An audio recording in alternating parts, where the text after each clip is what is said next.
মাঝে মাঝে ভাবি আমারও ছোটবেলায় গল্পে পড়া সোনার ডিম পাড়া একটি হাঁস থাকলে মন্দ হতো না। কি ভাবছেন, হাঁস নেই তাই মনের দুঃখে সোনার ডিম বানাচ্ছি?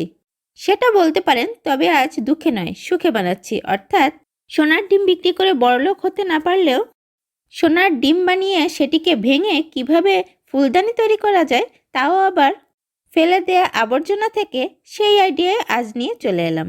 প্রথমেই একটি ডিমের খোসার উপরে অ্যাক্রিলিক গোল্ডেন কালার করে সেটিকে শুকিয়ে ভেঙে নিয়েছি। এবার নিয়ে নিচ্ছি একটি পুরাতন ওষুধের বোতল। সেটিকে ধুয়ে মুছে পরিষ্কার করে ছোট্ট এক টুকরো গোল্ডেন লেস লাগিয়ে নিলাম। আর সম্পূর্ণ কাজটাই আমি করেছি ফেভিকল এমআর আঠা দিয়ে। এবার বোতলের গায়ে আঠা লাগিয়ে একে একে ভাঙা ডিমের খোসার অংশগুলি সেট করে দিচ্ছি। ব্যাস, খুব সহজে তৈরি হয়ে গেল গর্জিয়াস কিন্তু কিউট একটি ফুলদানি।